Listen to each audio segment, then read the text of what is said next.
Hi friends, welcome to Tamil movie update. இன்றைக்கி நம்ம என்ன மூவி பற்றி அப்டேட் பார்க்க போகிறோம் அப்படின்னா, மயிலாஞ்சி அப்படின்ற படத்தோட மூவி தாங்க அப்டேட் பார்க்க போகிறோம்.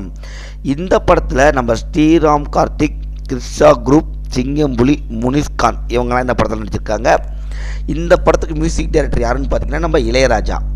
படத்தோட கதை என்னன்னு பார்த்தீங்க அப்படின்னா, ஹீரோயின் சித்தி கொடுமையால் தவிக்கிறாங்க. அவங்க தான் கிருஷா குரூப்.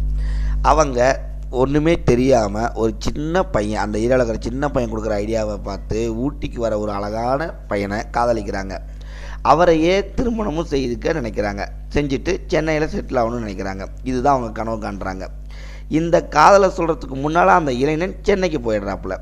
இதற்கிடையில் ஊட்டிக்கு பறவைகளை ஃபோட்டோ எடுக்க வந்த ஸ்ரீராம் கார்த்திக் அப்படின்னு சொல்லிட்டு இன்னொரு ஹீரோ, அவர் கிருஷா குரூப்பை காதலிக்கிறாரு.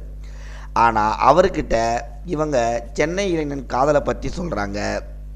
சொல்லிவிட்டு அவங்களோட சேர்த்து வைக்கும்படி கேட்குறாங்க. காதலிக்கிற பொண்ணுக்காக காதலை தியாகம் செய்ய நினைக்கிறாரு நம்ம ரெண்டாவது ஹீரோ. இதற்கிடையில் தனது குடிகார தம்பிக்கு ஹீரோயினை திருமணம் செய்து வைக்க நினைக்கிறாரு அவங்க சித்தி. அந்த நேரத்தில் தான் நம்ம சென்னை இளைஞன் ஊட்டிக்கு திரும்ப வராரு. ஸ்ரீராம் கார்த்திக் ஒரு விபத்தில் சிக்கிறாரு. கிருஷா குரூப் யாரை கரம் பிடிச்சாங்க, இதுதாங்க கதை. இந்த படத்தோட பேர் பார்த்திங்கன்னா மயிலாஞ்சின்னு வச்சுருக்காங்க. எதனால இந்த படத்தோட பேர் மயிலாஞ்சின்னு வச்சாங்கன்னு பார்த்தீங்க அப்படின்னா, ஊட்டியில் ஒரு இடம் மயிலாஞ்சின்னு இருக்குது. அதனால் இந்த படத்தோட பேர் மயிலாஞ்சின்னு வச்சுருக்காங்க. இந்த மயிலாஞ்சி கதை பார்த்தீங்க அப்படின்னா, நம்ம பாலு மகேந்திரா படம் பார்க்குற மாதிரியே இருக்குங்க. ஸ்டார்டிங்கில் கண்ணுக்கு குளிர்ச்சியாக பேக்ரவுண்டு, சைக்கிளில் ஹீரோயின் வர மாதிரியும், கேமரா சுற்றி ஊட்டியை காமிக்கிற மாதிரியும் அழகாக காதலில் ஆரம்பிக்குது. அமர்க்கலமாக இருக்குங்க. ஹீரோயினை பார்த்தீங்க அப்படின்னா ரொம்ப அப்பாவித்தனமாக ஒரு சின்ன பையன் சொல்கிறத கேட்டு காதலிக்கிறது, ஹீரோவை சுற்றி வர்றது, அந்த மாதிரி இருக்காங்க நம்ம கிருஷா குரூப்பு. நல்லாவே நடிச்சிருக்காங்க. அவங்க எதிர்பார்த்த மாதிரியே ஒரு சின்ன பொண்ணாகவும் இல்லாமல் பெரிய பொண்ணாகவும் இல்லாமல் ஒரு கரெக்டான இந்த படத்துக்கு தகுந்த மாதிரி அவங்க நடிச்சிருக்காங்க. இதில் பார்த்தீங்க அப்படின்னா நம்ம ரெண்டாவது ஹீரோ ஒரு பறவையை ஃபோட்டோ எடுக்கிற மாதிரியும் அந்த ஸ்ரீராம் கார்த்திக் ரொம்ப நல்லாவே நடிச்சிருக்காரு. பட் அவர் ஒரு காட்சிகள் ரொம்ப கம்மி தான், பட் நல்லாவே பண்ணியிருக்காரு.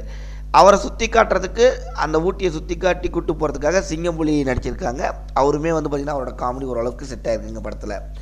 அதுக்கப்புறமேட்டு பார்த்திங்க அப்படின்னா இன்னொரு ஹீரோவாக வருபவர் தான் நம்ம அவர் நல்லாவே நடிச்சிருக்காரு.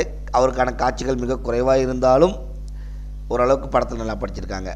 இந்த படம் முழுக்க முழுக்க காதல், சைக்கிள், ஊட்டி, ரயில் அப்படியே மாறி மாறி இயற்கையை சுற்றி காமிச்சிருக்காங்க. இந்த படத்தில் எல்லா படத்துலையும் பார்த்த மாதிரி தாங்க ஊட்டியை இந்த படத்துலையும் காமிச்சிருக்காங்க. இந்த படத்துக்கு மியூசிக் டைரக்டர் நம்ம இளையராஜா தான். பாடல்கள் அந்தளவுக்கு ரீச் ஆகலைங்க. மியூசிக்கும் அந்தளவுக்கு பெருசாக ஹிட் ஆகலை. நம்ம இளையராஜா தான் மியூசிக் போட்டாரா அப்படின்னு நமக்கே யோசிக்க தோணுது. கிளைமேக்ஸ்க்கு பார்த்தீங்க அப்படின்னா மனதில் ரொம்பவே நிற்கலைங்க. ஒரு ஹீரோ காதலிக்கிறதும் இன்னொரு ஹீரோ அவங்க காதலிக்கிறதும். ஸோ இந்த மாதிரி படத்தை நிறையா படத்தில் நம்ம பார்த்துட்டோம்.